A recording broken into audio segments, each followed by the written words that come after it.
There is a photograph that history would prefer you forget. It was taken in Berlin, November 1941. On one side of the table, Adolf Hitler, the architect of the Holocaust, the man who would murder 6 million Jewish people. On the other side, Haj Amin al-Husseini, the Grand Mufti of Jerusalem, the most influential Islamic religious and political leader in the Arab world. They were not enemies. They were allies. The State of Israel did not exist yet. It would not exist for another 7 years.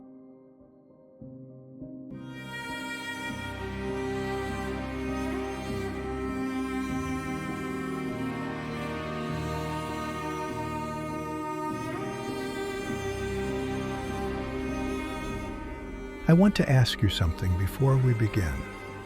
Everything you have been told about the Israeli-Palestinian conflict, everything you have read, everything you have watched, everything you have been taught in schools and universities and on social media, is built on one foundational assumption: that this conflict is about land, about occupation, about a state, about borders drawn in 1948 and redrawn in 1967, about settlements, about checkpoints, about the specific and particular grievances of a people who lost a homeland.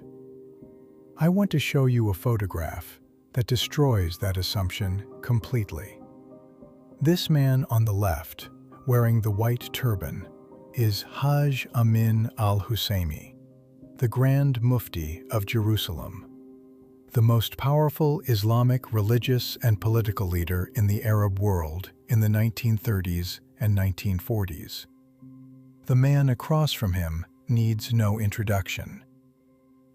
This meeting took place in November 1941. At this moment in history, there is no Israel. There are no Israeli settlements. There is no Israeli army. There is no Israeli government. There is no occupation. There is no Gaza. There is no West Bank under Israeli control. There is no Israeli anything. And yet, here is the Grand Mufti of Jerusalem, in Berlin, meeting personally with Adolf Hitler, recruiting Muslims for SS units that will participate in the Holocaust, lobbying the Nazi regime to prevent Jewish children from escaping occupied Europe, broadcasting Nazi propaganda in Arabic from a studio in Berlin. If this conflict was always about land, why was he here 7 years before the land existed? The answer is the most important thing this documentary will tell you.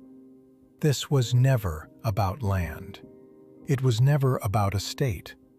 It was never about occupation, or borders, or checkpoints, or settlements.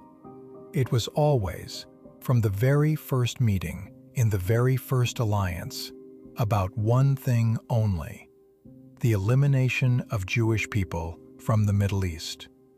Full stop.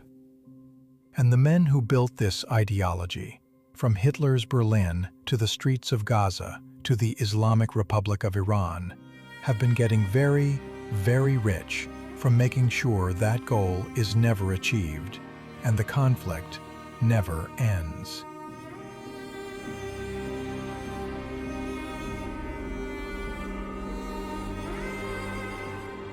Here is something the history books mention quietly and then move past very quickly.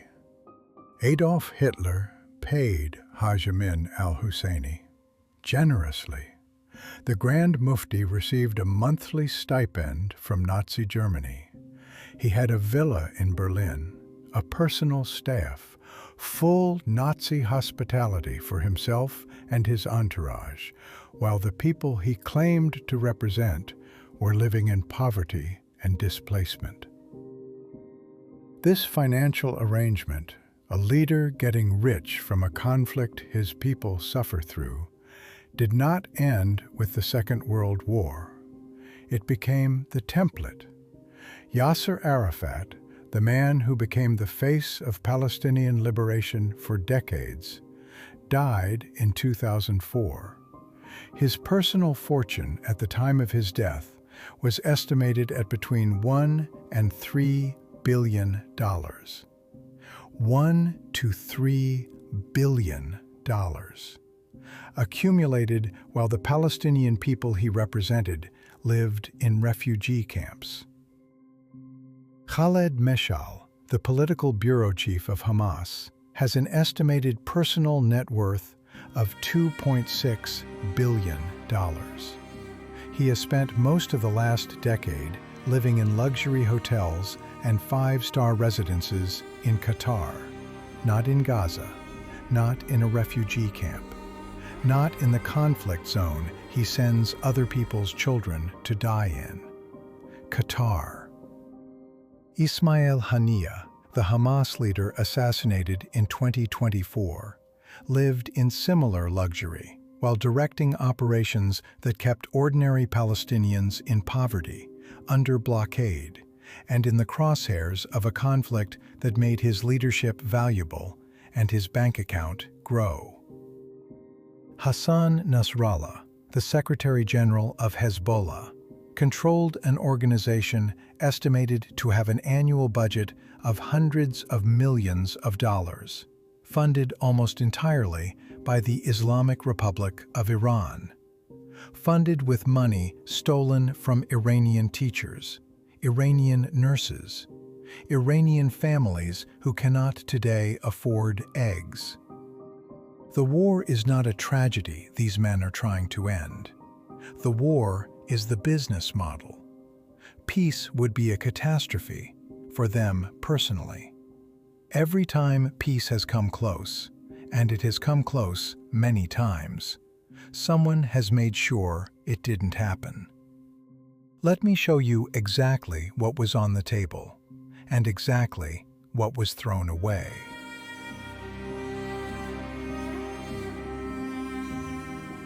I want you to imagine something. I want you to imagine a Palestinian child born in 1947 who grew up in a Palestinian state, who went to Palestinian schools, who graduated from a Palestinian university, who built a business in a Palestinian city, who grew old in a Palestinian home, who watched their own grandchildren grow up as citizens of a recognized, sovereign, prosperous Palestinian nation. I want you to feel what that life could have been. And then I want you to understand, clearly, completely, and without any ambiguity, that this life was possible. It was offered, repeatedly, and it was refused every single time. 1947. The United Nations proposed a partition plan. 2 states, 1 Jewish, 1 Arab, side by side. The Arab state would have been larger than what Palestinians are asking for today. The Jewish leadership accepted. The Arab leadership refused. 5 Arab armies invaded the moment Israel declared independence. The Palestinian state that could have existed in 1948 did not exist because Arab leaders chose war over a nation. 1967. Israel won the Six-Day War in 6 days against the combined armies of Egypt, Jordan, and Syria. In the aftermath, Israel offered to return virtually all of the captured territories in exchange for peace and recognition. The Arab League met in Khartoum, Sudan. They issued what became known as the 3 No's.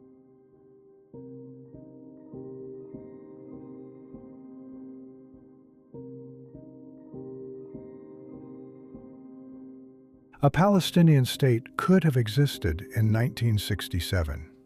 It did not exist because the leaders who claimed to speak for Palestinians chose 3 no's over a nation. 1993. The Oslo Accords, the White House lawn, the handshake seen around the world. For a moment, just a moment, it seemed like peace was possible. Palestinian children who were born that year grew up believing they might live to see their state. 2000, Camp David. President Clinton brought Yasser Arafat and Israeli Prime Minister Ehud Barak together for the most comprehensive peace negotiation in history. Barak offered, and this is documented, this is not disputed, 95% of the West Bank, all of Gaza, East Jerusalem as the capital of a Palestinian state, sovereignty over the Temple Mount. It was the most generous offer any Israeli government had ever made. Think about what that Palestinian child, born in 1993 at Oslo, could have had. A passport, a capital city, a flag that meant something at the United Nations, schools funded by a sovereign government, a future. Arafat said no. He walked away. He offered no counterproposal. He simply walked away. And 3 months later, the Second Intifada began. Suicide bombers on Israeli buses, in Israeli restaurants, in Israeli markets. And Palestinian children, the ones who could have had a state, died instead. 2008. Israeli Prime Minister Ehud Olmert made an offer that his own advisors said went further than any Israeli leader had ever gone or should ever go. Palestinian Authority President Mahmoud Abbas later admitted, in his own words, that the offer was extraordinary. He did not sign. He asked for more time. He never came back. 1947, refused. 1967, 3 no's. 1993, unraveled. 2000, walked away. 2008, never came back. I am not asking you to ignore Palestinian suffering. Palestinian people have suffered, genuinely, deeply, and much of that suffering is real. But I am asking you to ask the question that the suffering is being used to prevent you from asking. Who benefits from making sure the suffering never ends? Because Yasser Arafat, who walked away from a Palestinian state at Camp David, died with $2 billion. The Palestinian people he left behind did not.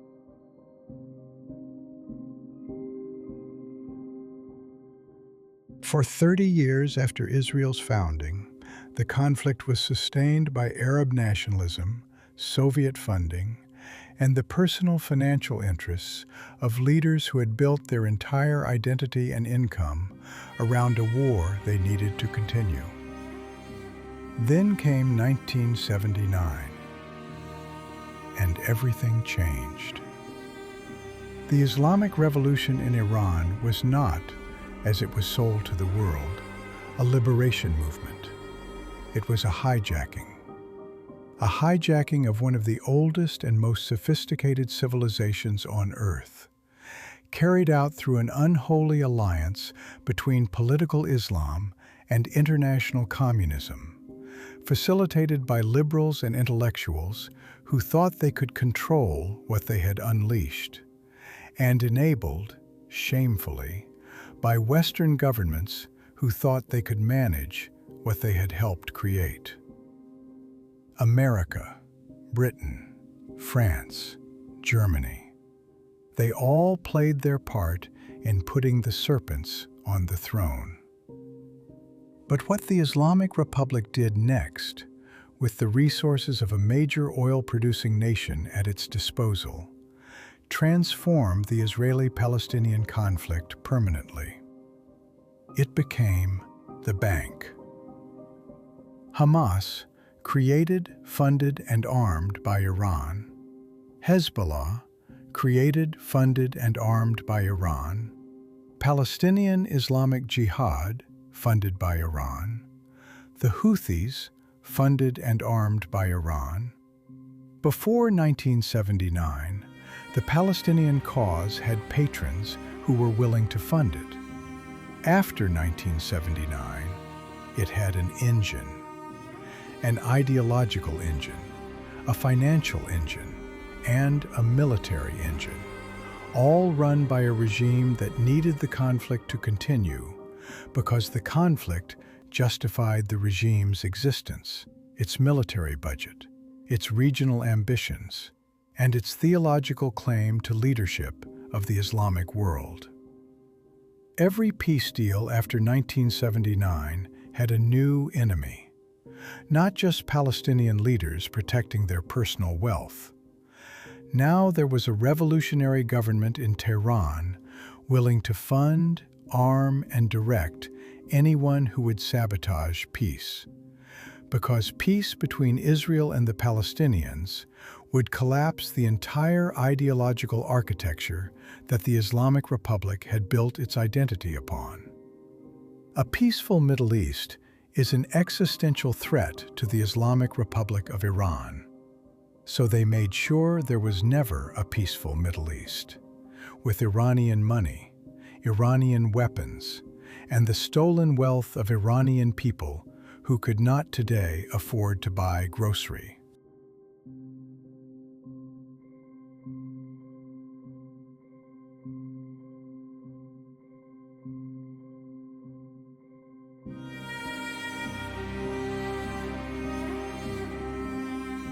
But I want to go back, for a moment, to a photograph that reveals something most people have never been shown.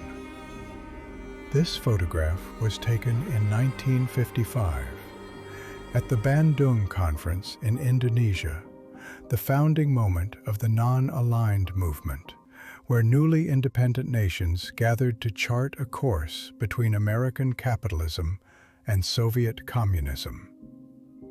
The man on the left, in the white turban, you recognize now, Hajj Amin al-Husseini, the Grand Mufti of Jerusalem, the man who sat across from Hitler in 1941.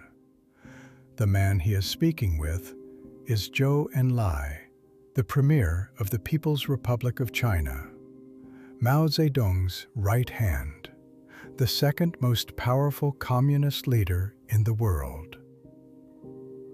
14 years after Berlin, the same man, a completely different ideological partner. First, Nazi Germany, the far right. Now, Communist China, the far left. This photograph is not a curiosity. It is a key. It unlocks the entire mystery of why, in 2026, you see neo-Nazis marching alongside Hamas supporters. Why you see communist-adjacent leftists defending a theocratic regime. Why the far right and the far left in Western countries have both ended up on the same side of this conflict. Because this alliance was never ideological in the traditional sense. It was always purely tactical. The Mufti didn't become a communist in 1955, and Zhou Enlai didn't become an Islamist. They found each other because they shared one enemy, and sharing an enemy has always been enough. The Soviet Union began funding Palestinian movements through the 1960s. The PLO, founded in 1964, was established 3 years before the 1967 war that supposedly created the occupation it claimed to be resisting. The Black and Red Alliance that began in Bandung in 1955 runs in a direct, unbroken line to the streets of European cities today, where young leftists wave Hamas flags and young neo-Nazis wear keffiyehs, and both of them attack Iranian women who had already been blinded by the regime they are both, knowingly or not, defending.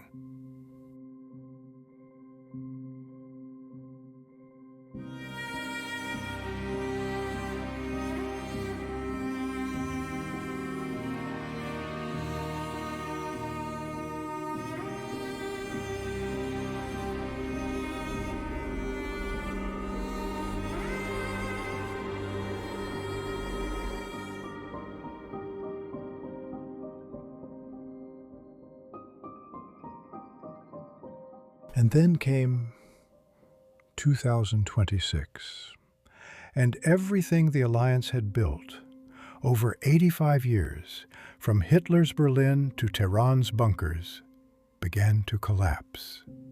For the first time in 47 years, the Iranian freedom movement had a unified voice, a recognized leader, a flag that carried the memory of what Iran was before the occupation began. The Lion and the Sun. And two of the world's most powerful military forces stood beside the Iranian people. The nuclear sites, gone. The missile cities, gone. The underground bunkers, gone. The IRGC command structure, shattered. 47 years of military infrastructure, rubble. And with the infrastructure, the money stopped. Hamas lost its bank. Hezbollah lost its engine. The Houthis lost their supplier. Every proxy the Islamic Republic had spent decades and billions building suddenly found itself without the financial and military lifeline that had sustained it. The cornered animal burned its agents. Across Europe, across North America, across Australia, people who had spent years presenting themselves as ordinary Iranian expatriates suddenly revealed themselves. The regime proxies embedded in diaspora communities. The fake asylum seekers who had built businesses and legal status in Western countries as covers for regime operations. The mask came off, because desperate regimes always burn their agents in the end. And now, the governments of the world know who they are. We know who they are. We have always known who they are.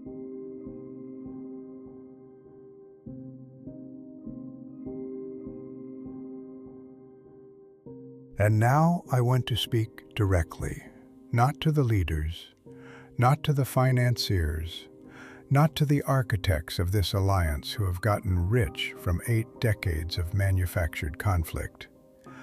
I want to speak to the people marching in the streets, the students on university campuses who have traded their critical thinking for a keffiyeh and a chant, the young Europeans who have convinced themselves that attacking blind Iranian women is resistance, the Western leftists who defend a theocratic regime that executes gay people, imprisons women for removing a headscarf, and shoots children in the face with birdshot, because that regime has positioned itself as anti-American and anti-Israel. And that is apparently enough. I want to speak to the useful idiots. That phrase, useful idiots, is attributed to Lenin, the man who built the Soviet Union, the grandfather of the communist movement that has been the red half of this unholy alliance since the 1950s. He used it to describe exactly you. People who serve the interests of a movement without understanding what that movement actually is, who carry the water, march the marches, chant the chants, and absorb the consequences, while the people who sent them never once intended to share the rewards. Let me tell you what you are actually marching for.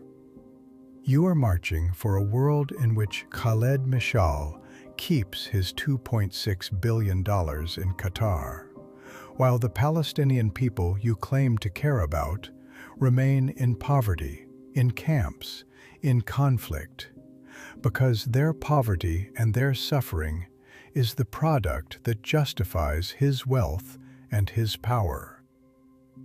You are marching for a world in which the Islamic Republic of Iran continues to steal the wealth of 90 million Iranians, people who cannot afford eggs, who have no medicine, who have been cut off from the internet for 71 days, to fund the proxy armies that give the regime its regional importance and its theological claim.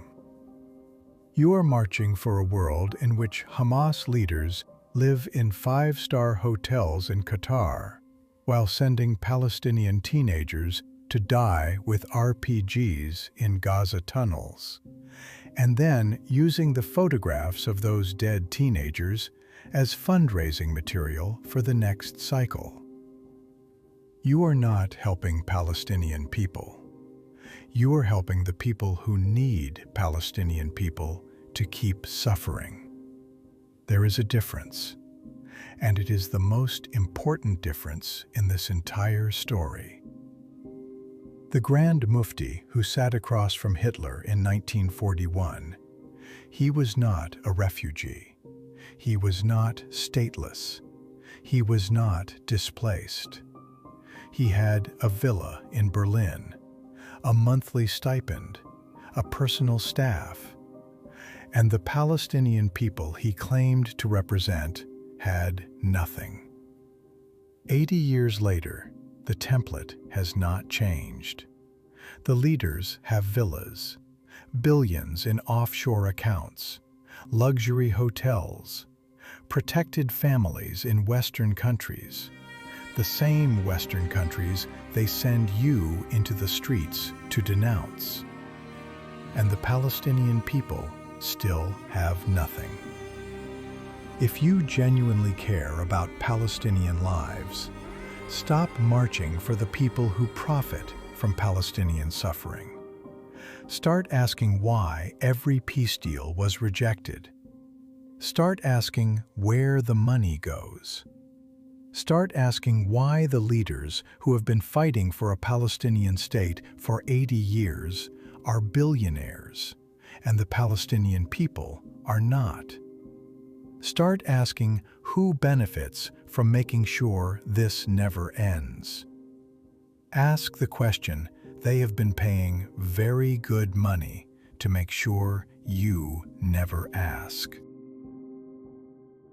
This documentary was made by an Iranian woman who has spent her life carrying the flame her country was not allowed to keep.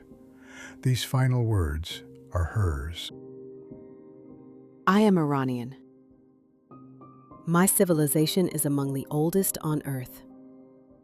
My people have been occupied for 47 years by a regime that is not Iranian in its ideology, not Iranian in its loyalties, and not Iranian in the targets of its spending and its weapons and its devotion. We did not ask for this war. We asked for freedom. And when the United States and Israel finally answered, not with words, not with frameworks, not with carefully worded statements of concern, but with action, the entire architecture of this 85-year alliance began to crack. Because a free Iran is the one thing every member of this alliance cannot survive. A free Iran opens its records. A free Iran stops the money. A free Iran shows the world exactly who funded what and for how long and how much and through which banks and which shell companies And which European real estate portfolios and which Western politicians looked the other way while it happened? A free Iran is not just the liberation of 90 million people. It is the end of the business model. This photograph was taken 85 years ago, 7 years before Israel existed. The alliance it represents has survived Nazi defeat, Soviet collapse, multiple Middle East wars, dozens of failed peace processes, the rise and fall of leaders and movements and ideologies.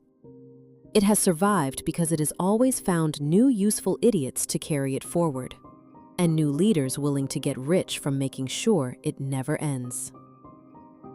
But Iran is rising, and when Iran is free, the bill comes due.